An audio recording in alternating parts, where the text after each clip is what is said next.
You can see that we have a guest speaker here, and his brother is sitting right there, who has his class as second over here.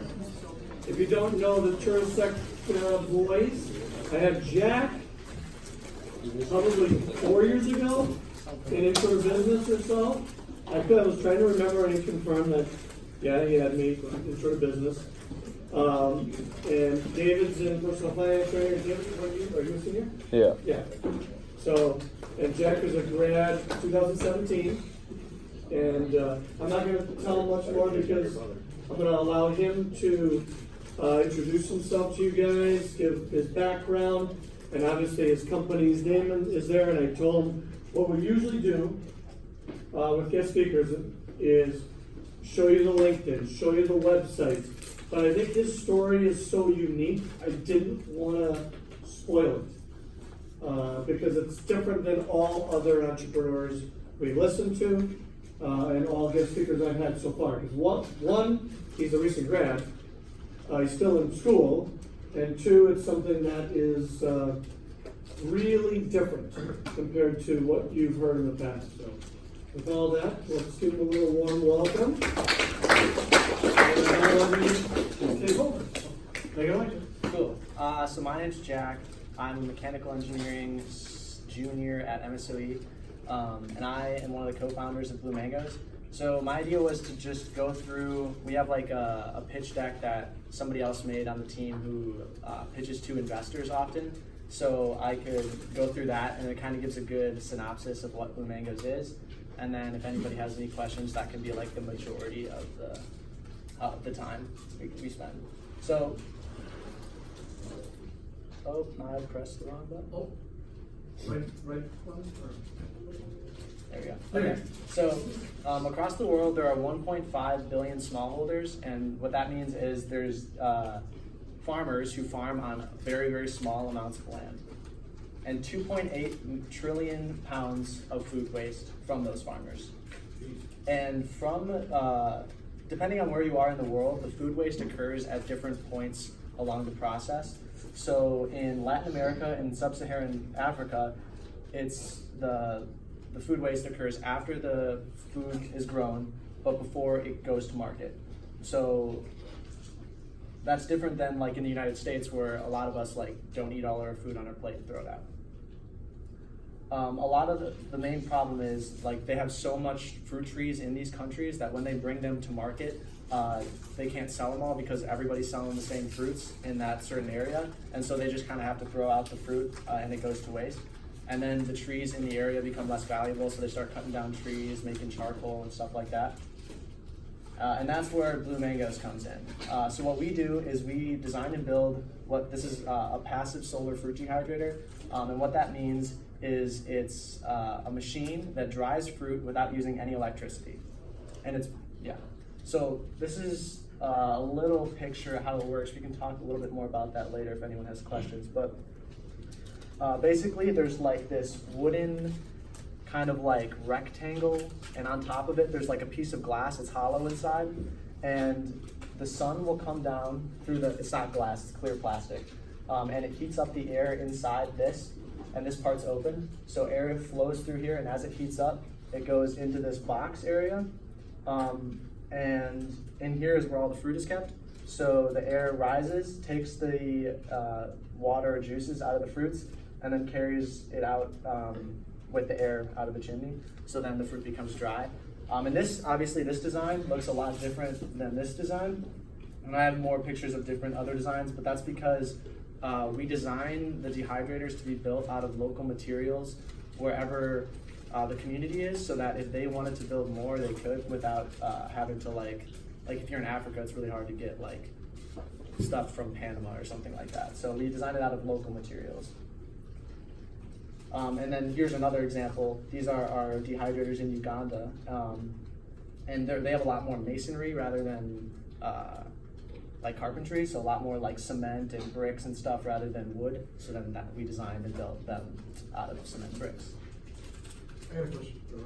Now, did you know that going in that you weren't going to have wood for those projects? And you had to make those.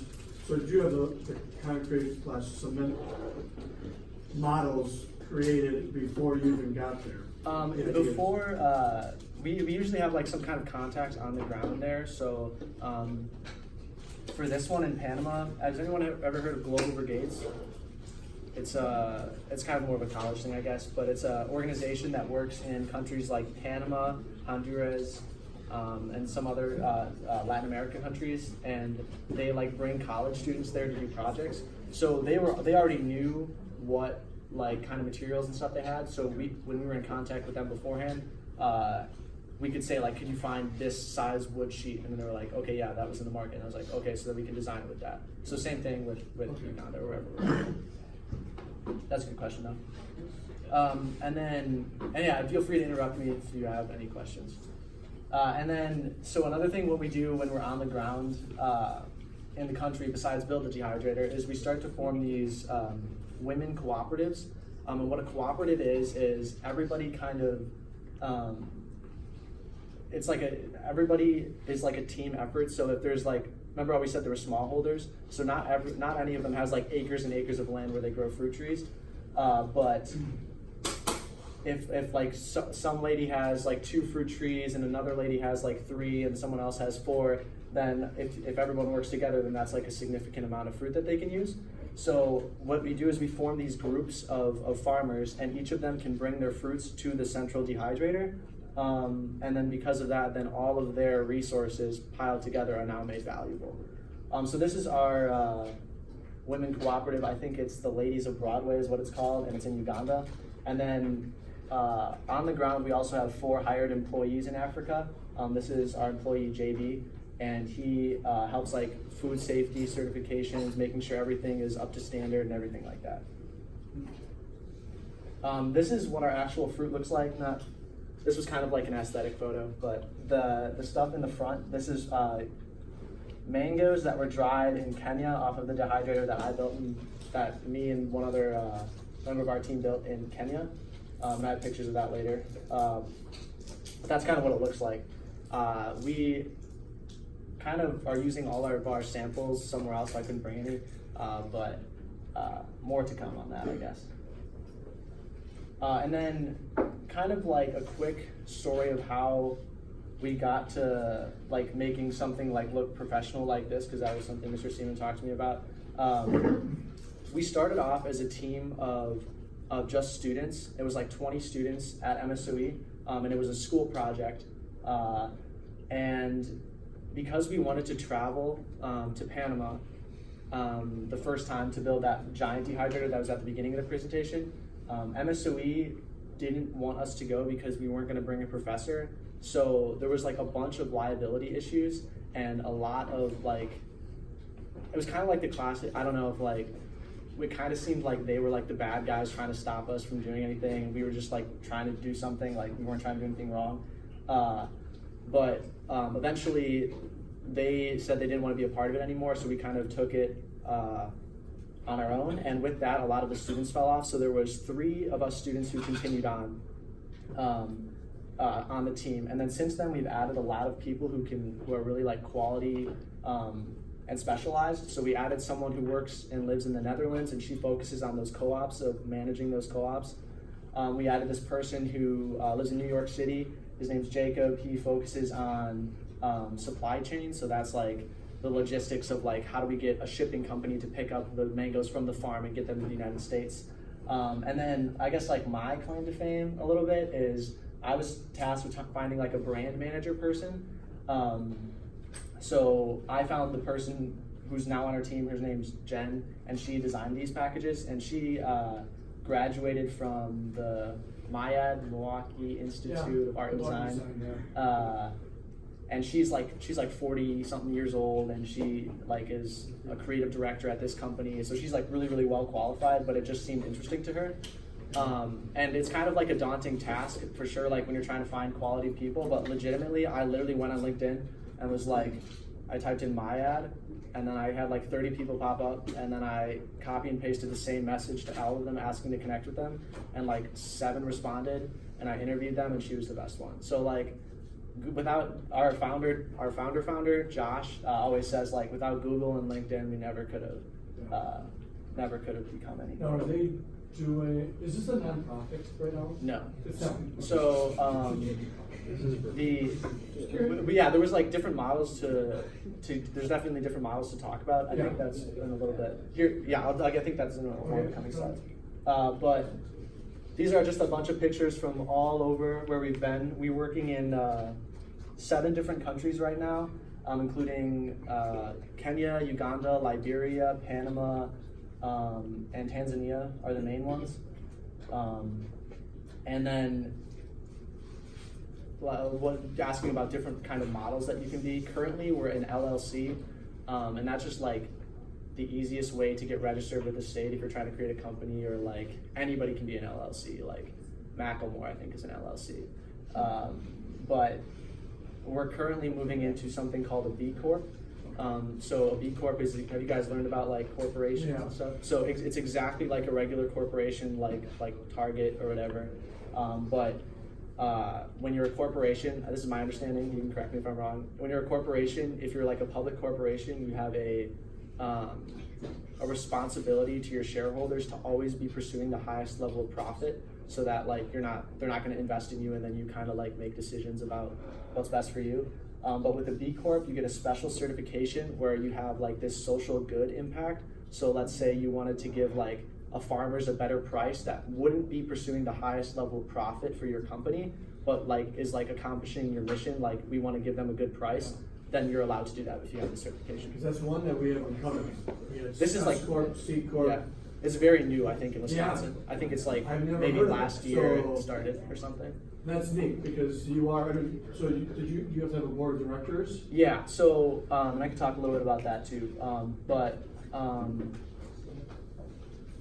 We are not registered currently because we don't have enough money to register. But once we get enough money, then we are going to. And have you guys, anyone heard of Kickstarter? We did a unit on Okay. stuff like that. Yeah. Cool. So we're live on Kickstarter now. I think we have like 7 more days or something on Kickstarter. We reached our goal of $8,000, and we're currently at like $10,000 right now. Our goal was to get a lot more than that. But so if anyone's interested, you can check it out. I can give you the link later. We'll check it out. Cool. Sure. Cool. And then this is something that we always end any of our pitches with to try and like hit them in the gut, I guess. So we say like, there are plenty of engineers who can solve all of the world's problems. There just aren't enough who give a damn. And then, and then you usually drop the mic and walk off stage. Nice. But with pitches, they also have like appendixes that you, when you're giving a pitch. So like, we'll see if it works. I'm gonna hold off on that. Does anyone have any questions? How long does it take for the fruit to dry? It takes about, the goal is to get it to a day. After 2 days, it's not good anymore. So the goal is to get it to a day. And if it's like not sunny out, it's like very dependent on if it's sunny out or not. So we've, so like now I would use the appendix. And like I wouldn't have talked about this slide unless you asked a specific question. But here are some different dehydrators that we've built. And like on these ones, if it's not sunny outside, what we can do is this bottom is made of a metal plate, and you can put charcoal underneath it, and it heats up the metal plate, and then you can dry even in the like whether it's raining or whether it's nighttime too. So that's how we've kind of like safety ourselves. Now, did you guys design all these yourself? Yeah. So these 3 were like the first ones that we've designed as a team, and then this one is our newest one, and this one is a newer as well. But now that we kind of had like a group of designs, we're starting to try and figure out like, because we were trying to do it based off of like local materials. So every time we go to a community, we build a new one. But it's not like, if like they have wood in the community, we don't need to design a new wooden one. We just have to use one of the wooden ones we've already designed. So we're trying to. There's a member on our team, Claire. She's working to try and like standardize. If they have wood, this is what we do. If they have bricks, this is what we do. Stuff like that. How do you connect with like certain communities that need it? Like, where do you know where to put it? Yeah. So partly that what helps with that is if you have an organization on the ground already. Now we've kind of built up our network where it's super easy to find other communities. So Global Brigades is the one that helps us out in countries like Panama, Honduras, Ghana and Nicaragua, and they already work with specific communities. They have like maybe 300 communities across those 4 countries. So they know like this one wants to start a business in their community, then this is good for them. And then in the African countries, having those employees on the ground, then they know like the farmers in the area to start building those co-ops and making those. But I don't really get how Josh found. He's like just said he was like just Googling up organizations, just emailing out cold emails, and eventually people got back to them. And then after we traveled there, we met people. So like this has been in the process for like 3 years. So now that it takes a while to build those relationships, which is like Josh pitched last night at this big investor place. And one of the questions that the investors asked him was like, well, how can someone can just do this exact same thing and rip you guys off? And Josh was like, well, it took 3 years for us to build these relationships. None of us are getting paid right now. So if they would like to do that, they can go right ahead. And that helps our mission. So it's like, if they were to do that, we wouldn't be like, then it helps what we're trying to do. There's so many communities out there. all these designs? No, we try to take more of like a free, what do they call it? A free open source. Yeah. So our goal is to post all of these designs online and make them open to people so that anyone can build them. Okay. Like there's nothing proprietary about anything or special. It's just like the relationships and like the model is so hard to do and so hard to succeed at that and so like time consuming that there's like not a large company would ever want, because like if a large company wanted to do this, they would want to get like 10,000 acre farm with trees lined up one right next to each other. Whereas in this model, the trees are spread out through a village. All the villagers pick them and bring them to the dehydrator. There's so many moving parts that a large corporation would want to deal with it. How did you come up with blue mangoes for your? So the first dehydrator that was built in the Blue Mountains of Jamaica. So this is the one, and then Blue Mountains and then mangoes was the thing that they dried. So it's the mangoes. Okay. There you go. So what you do is do you buy like all this fruit that's gonna get wasted from the farmers that had them, and then you just mark them up and then sell them? Yeah. So when we travel there, we kind of explain the process to them. But the goal is whatever. So you know how we said like they take the mangoes to the market, and then if they can't sell them, they dump them out. Yeah. Well, the ones that they can't sell now that are like getting ready to go bad, like how long does a banana last on your shelf? Probably like, I don't know, a week or 2 weeks, something like that. But if you dry it, it lasts for much longer. I think I did like I'll get to your question for sure. On this dehydrator, we built it at my house in Brookfield, and we dried a lot of mangoes last summer, and I'd like put a couple in a plastic bag to do like a shelf life test to see how much longer they last. I left one sealed and one open, and I found them on top of my fridge like last week when I was moving out of my apartment, and both of them are still okay. So like they last for exponentially longer. So I think like 1 to 2 years it's rated for on like FDA. So the fruit that now they would dump out, they can go back to the dehydrator and all like cut it up, get it all ready, and then we'll buy the dried fruits from them and then take the dried fruits back. So they use those. Yeah, so they run them completely. Oh, okay. Yeah. Where do you sell them? Like, where do you sell the fruit? Yeah, so the idea is to bring the dried fruit back to the United States, and now currently we're focusing on small food cooperatives. So like, have you heard of Outpost? Or that's our main connection. They donated like I think 80 mangoes and 80 plantains to be dried for free on that dehydrator last summer. And then Outpost is one. And there's a couple more in the area that I'm blanking on. Like Willie Street Co-op is in Madison. Yeah. So the smaller grocery stores first, because like to get into Sendik's, you have to like, there's a bunch of like corporate stuff that you have to deal with. So we're trying to avoid that. So how do you guys work out the money situation? How do you get paid? Do they get a percent? Do you get a percentage? For like by the time it's dehydrated and it gets in a package, how is that worked out? Like, how do you make your money? Okay. Or like, how does do you pay the farmers after you sell? Sure. the bags? So, we learned in Panama about these things called microbanks, and what a microbank is it's in a community, and like, what we kind of take it for granted in the United States, but like, if we needed to go take out a loan to buy a car, we go to the bank, but like, they don't have banks in Panama, so like, or for in those areas where those like rural areas are. So the goal is to try and establish these micro banks in the communities so that it's just pretty much a pool of money, and if someone needs to fix the roof on their house or something, they can go in and take out a loan and then go fix their roof or whatever. So we're kind of paying the co-op, and we buy it, whether we sell it or not, we buy the dried fruits from the co-op at a certain price, and then from there bring the dried fruits back to the United States and sell it. And what's cool about it is because it's organic and stuff, like we can sell it for like 60 times the amount that it's bought for in the communities. So like a basket of mangoes in Uganda is like less than a cent a mango in some places. Sometimes it's 7 cents a mango. And then when we bring it back here, we can sell it for like $7.49 per 4 ounces. So that's like 4 mangoes for $7. So our idea is we're not like trying to rip them off. That's our whole goal, is to try and give them a fair price.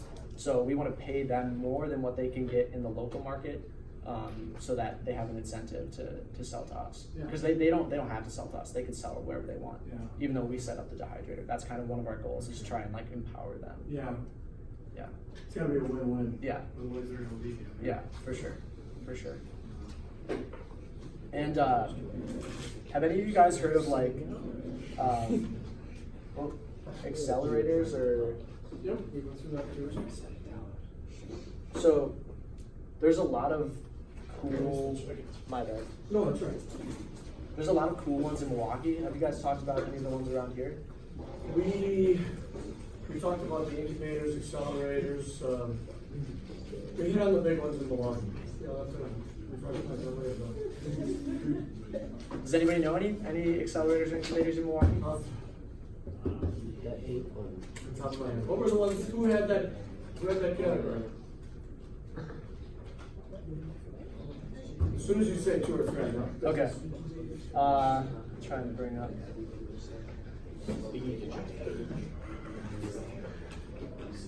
The Commons, yeah. Yeah, so these are the ones that we went through in the area. We started out at the I-Corps it's out of UWM, backed by the National Science Foundation. And they kind of like, these ones are kind of like student-based, very like learning the skills you need to run a startup or something like that. They kind of help you find like your target market, like who your best customers are gonna be, who you wanna sell to and why. And then the Commons is a 10-week program. You guys probably talked about it, where you focus on a specific project. There's a team around it, and you kind of develop it more. The first idea for Blue Mangoes was actually to be a beer, a mango beer. And through the process of these 2 first ones, they kind of decided that was not a good idea, and then to move to dried fruit with dehydrators. So like, if you guys are interested in starting something like this, you don't have to have a solid idea. Going through these programs kind of helps you narrow it down. And then after we went through the Commons, I wasn't even on the team yet when they went through the Commons. That was, Josh started it his freshman year of college, and then I joined it his junior year of college. And that was a year and a half ago. So after that, I was involved last summer. We went through G Beta. You guys heard of Generator? Mm-hmm. So that's a venture capital. That's like venture capital is like them, and they give you like $1 million, and they're expecting to get like 10 times that or something like that. But the main problem in the Midwest is like there's not enough startups coming out of the Midwest compared to the coasts, where like Microsoft is on the coast, Google is on the coast, all those are on the coast. So the Generator was started to try and foster Midwest startups. but still coastal companies were getting into this venture capital program. So what they did was they created this like lower program for more, for like startups that weren't the size to get invested $1 million into. So they created G-Beta, and G-Beta is like for earlier on companies to get them ready to talk to investors, to get them ready to be more open to a company like Generator. So we went through that last summer. And then MadWorks is one based out of Madison, and it kind of helps you get like your board of directors, like you're asking about for the B Corp set. So now we have a board of directors and stuff like that for the management side. And then our like biggest claim to fame right now is this summer we got accepted into Accelerator run by Target in Minneapolis at their headquarters. So 2 of our team are going up there to work full time for the summer, and that's going to be huge. So. Yeah. So where do you see this going in like 5 years? Where do I see it going? Yeah, where would you like it to be? The main goal currently is to get the supply chain down. So we've had like small shipments of fruit back, like 4 pounds of this, 10 pounds of this, or whatever. But after we find, like, we need to get the whole process figured out. Like, how do they ship 7,500 pounds of mangoes here, and then we need to get a team to package them in those packages and then into the co-op. So like all of it's kind of set up. There's just a couple missing pieces. We're really hoping that the Target Accelerator helps us figure that out. But the main goal is start selling product because we haven't started selling yet. We've raised money from different, like Kickstarter. We raised $2,000. You guys heard of Project Pitch It? It's like a Shark Tank in Milwaukee. Like David Gruber was one of the sharks. So we got accepted into that. We won $10,000 there.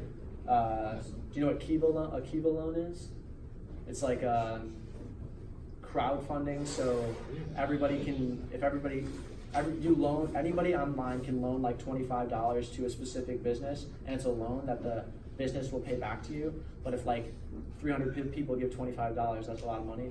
So we raised $15,000 on that platform, and we were like the top 6 trending on their page in the world. So even though you're not selling, there's ways to raise money to get selling. Josh he did that pitch last night, and he said that 2 investors came up to ask him that they wanted to invest afterwards. So we're hoping to get like a bigger investment of like $50,000 from them, and then from there we can really start getting the shipment of fruits from the other countries. Now, when it comes to a B Corp, are the investors investing more about the good of the company and not necessarily wanting to get, I want this much back, this percent back? So is there a different feel to that? Yeah, so there's a couple different kinds of investors. So like venture capital investors are looking to give a ton of money and get a ton of money back. Yeah. There's another kind of investor called an angel investor, and angel investors, my understanding is they are more worried about the mission a little bit. Obviously, still trying to make a little bit of money, but yeah. So there's different kinds of investors. We're definitely more for the angel investors than the venture capital at this time.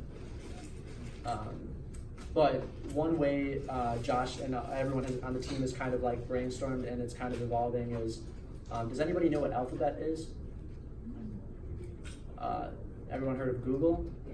So like there's a company that owns Google, and that's Alphabet, and it's got a lot of other different like branches off of, besides Google, it's got a bunch of the other different companies under its umbrella company.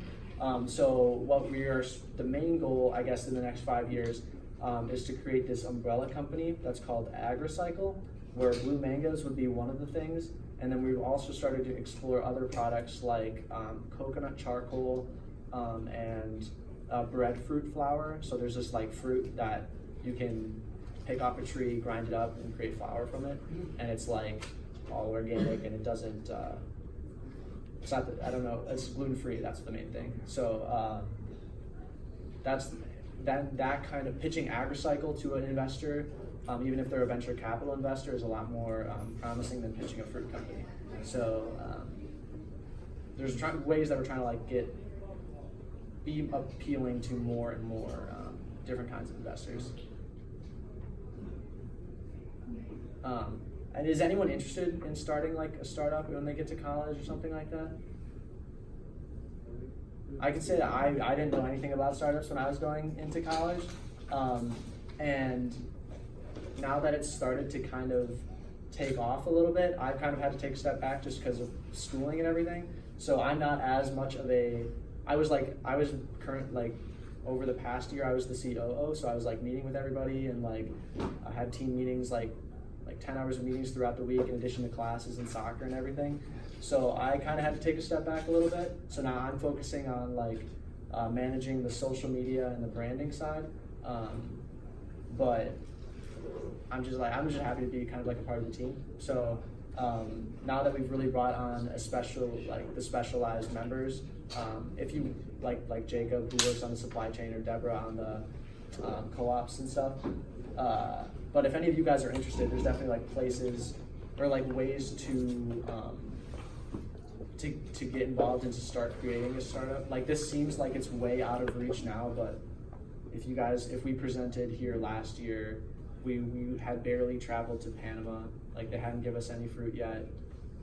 Our school was mad at us. Like there's a lot of progress that happens quickly with startups. And the other thing I would say is like a cool thing about startups is you kind of define when you fail. So like after we traveled to Panama,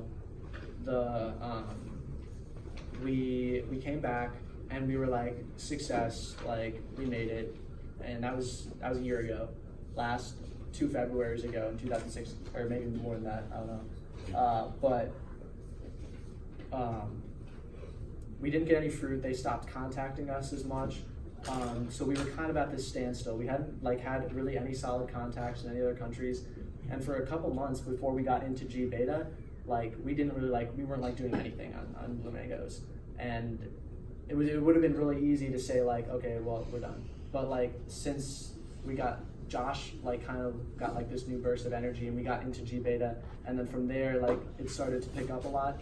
And now Panama contacted us last week and they want to try and get back into it. So it's kind of you define your success. We haven't sold any money or any product yet, but now we're very, very, very close. So That's gotta be exciting. yeah, so it's not there's not you can't fail the class. The class doesn't end. You decide whether or not you want to continue with what you're doing or if you want to stop. So Questions, guys?